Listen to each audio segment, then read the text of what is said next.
The roar of the T-Rex in Jurassic Park was compiled from recordings of baby elephants and alligators. There's no doubt the real animal sounded nothing like it at all, but for a movie it does the trick very well. From everything we can infer from bones and skin imprints, behavior isn't one of them, at least not with any fine granularity. A huge part of behavior includes sounds. Modern dinosaurs, birds, are making all kinds of sounds all of the time. Yet there's nothing in their remains to give us any clue as to what the lyrebird, for example, would have sounded like in real life. So what would their Cretaceous kin have sounded like? In over 99% of cases, we'll probably never know. But one huge herbivorous dinosaur left us a clue. It left us its sound-producing organ. Today we're looking at the closest we may ever come to resurrecting a dinosaur. The sound of a giant, silenced for 75 million years. You might know it from the Hammond collection and Jurassic Park's The Lost World. It's the dinosaur with a trumpet for a head, Parasaurolophus. Here we're going to look at where it came from, why it disappeared, and what was so painfully mysterious about its funny crest. And it all begins in Alberta. Alberta is not known for its subtropical climes, but go back 70 million years or so, and things were quite a lot different. Most of it had been underwater, for one thing, and this was the very tail end of an enormous seaway that once spanned the entire length of the North American continent. But around 73 million years ago, this vast and shallow sea was on its way out, having been filled up with sediment from the surrounding mountains and drained as the continent itself rose up through tectonic shifts. This was the reign of the Hadrosaurs, and the continent was plastered with them, having shown up on the scene around 86 million years ago, towards the end of the late Cretaceous. Hadrosaurs were a family of large duck-billed herbivores, and they were split into two subfamilies, the large and lumbering sauropophines and the somewhat lighter lambeosaurines, who were also distinguished from their kin by their hollow cranial crests.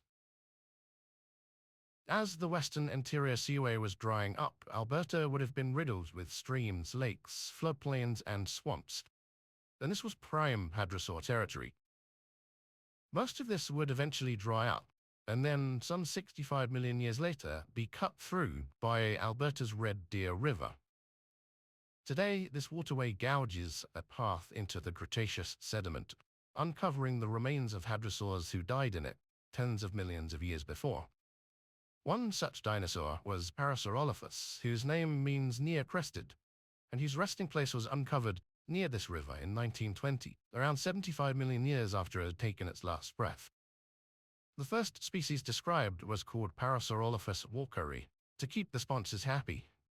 But fossils of this genus are relatively rare when compared with other hadrosaurs, and so it would be more than a decade before another species was named. As bits and pieces of the skulls of this genus emerged, a second species was finally coined, Parasaurolophus tubicen, or Trumpeter, after its impressive, hollowed-out cranial appendage. Hadrosaurs were once thought to be fully, or at least mostly, aquatic, but modern data suggests Parasaurolophus were mostly land-based animals, and this might explain why this animal is relatively rare in the fossil finds, compared with one that would spend more time around mud and sediment. Parasaurolophus would have shared its range with some hugely iconic animals. The medium-sized ceratopsian Centrosaurus was there, as were several tyrannosaurids like the 3-ton T-Rex precursor Gorgosaurus. Other hadrosaurs roamed the lands as well, and they probably would have made up a large proportion of the herbivore biomass of the time. Large, weighty herbivores like this may have moved in herds, when the hadrosaur anatomy supports this idea, as do the track marks found in fossilized sediment that show hadrosaur trackways rarely overlapping with one another. So Parasaurolophus would have been a very large, very powerful generalist herbivore with rows of strong, well-adapted teeth that formed a battery for grinding up tough plant matter. And it would be its herding ability and sheer bulk that would allow it to hold its own against predators. This was an animal more than 9 meters long and upwards of 5 tons in weight in the largest species. The skull of P. tubicen alone was more than 2 meters long, which really implies a very massive beast. and attached to it is the source of one of the most chilling reconstructions in the history of paleontology. Parasaurolophus was a member of the crested subfamily of hadrosaurs, the lambeosaurines. They all have strange heads, that's what they're known for. But of them all, this genus appears to have the most intriguing cranial morphology. In this genus, the nasal bones and the premaxilla of the skull have elongated into a hollow tube, within which is a pair of airways that connect to the nasal passages. From the nostrils at the front of the skull, air could then pass all the way up over these paired passages, before doubling back into the throat. What's particularly exciting about this is the complexity. While in the type species these passages are a simple U-shaped route, in Parasaurolophus tubicen they are far more intricate. Their crests are filled with dead ends, air sacs, and a maze-like structure. The third described species, Parasaurolophus curtocrestatus, had a shorter crest with its own distinct anatomy as well. And so this unusual genus of dinosaurs sparked a decades-long debate about what this was all about. When Parasaurolophus was first discovered, hadrosaurs were thought to be aquatic, so the most obvious hypothesis for a long breathing tube would have been that it was used as a snorkel. This was suggested in 1933 by Alfred Sherwood Romer, and others added their own thoughts to the topic. Maybe it had a long proboscis like an elephant's trunk. Sadly, this fun hypothesis falls apart when you realize that the end of the crest had no opening for breathing through. Another early interpretation looked at a notch in the vertebrae near the shoulders behind the crest, and considered that maybe it gave way to a sail that extended from the tube. This has led to some stunning artwork, particularly in the movie Fantasia, in which Parasaurolophus sports a long skinned sail that distends down its neck. Today, both the snorkel and the sail hypotheses have been lost in time, as there doesn't seem to be any convincing evidence for either of them. So by the time of Jurassic Park 2's Lost World, and in the subsequent Hammond collection of toys, it's more or less portrayed the way it looks from fossils. There are several other hypotheses still, including salt glands and enhanced olfactory capabilities, both of which are more or less discredited now as well. Thermoregulation is the penultimate plausible approach to understanding the head of this weird animal. But this is one that's thrown out more or less willy-nilly at anything that paleontologists don't understand. While, of course, this is a possibility, it doesn't explain the diversity of cranial adornments within this genus, and also the lack of such structures in the relatives of Parasaurolophus as a whole. So we're left with one other option: sound. Technically, this is a twofer. The crest may well have been used as both a resonance chamber and a medium of visual display, but the latter doesn't explain away its inner structure, which is what we're here to talk about. From the late 1970s onwards, a consensus began to form that Parasaurolophus' crest was primarily a device of communication, both audible and visual.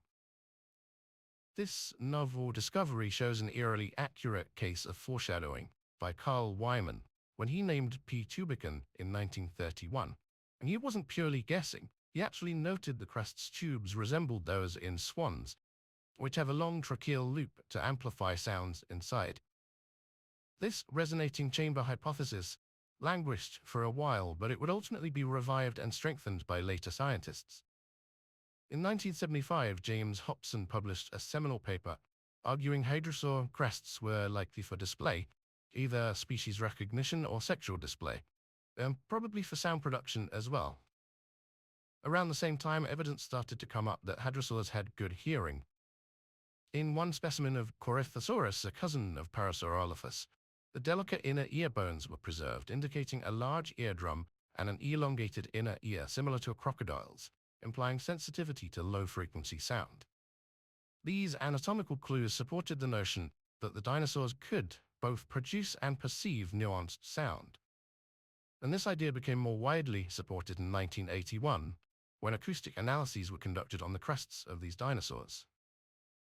Essentially, by calculating what would happen when air was blown over the tubes, a deep horn-like rumble could be produced. And this seemingly simple act could easily have gone unnoticed, as there's not much to it at all.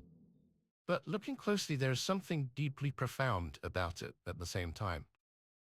Jurassic World: Fallen Kingdom tantalizes us with precisely the concept of a population of Parasaurolophus resurrected and rediscovered on the island of Isla Nublar.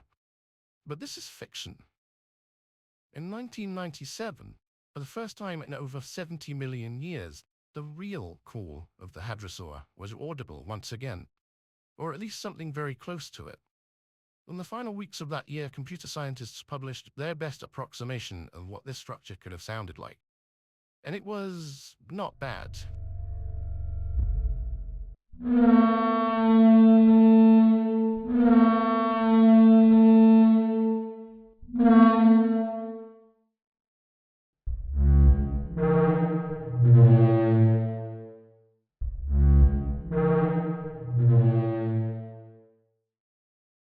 It's still an electric computer-generated sound, and the pitch, rhythm, and attitude are simply things we'll never know about it. But it is nonetheless a recognizably big and ancient noise.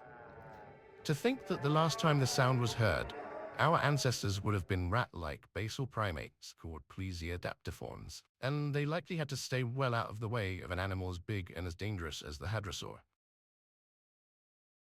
Technology advanced, and in more recent years, 3D printing has allowed people to do all sorts of things that were unimaginable in the 90s. In the later months of 24, a model of the resonance chamber was printed by Hongjun Lin from New York University as a first step to analyzing what happens to sound that passes through it.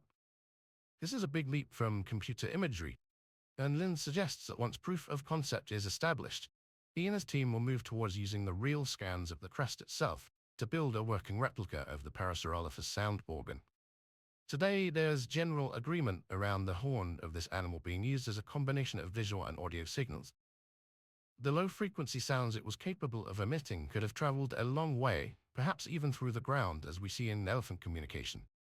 And like elephants, perhaps Parasaurolophus developed a vocal language, with words, even names, sentence structure, and vocal learning. Whether complex social intelligence like this was newly emerging in large dinosaurs, or whether it would have been common across the globe, it all came to an abrupt halt when Parasaurolophus, along with almost all of the dinosaurs, disappeared with the end Cretaceous asteroid strike. Still, it would be a small arboreal mammal, specifically, that would hold on to that sound, carrying it through tens of millions of generations, to listen to it once again in a lab in New Mexico, at the heart of Hadrosaur territory 75 million years later.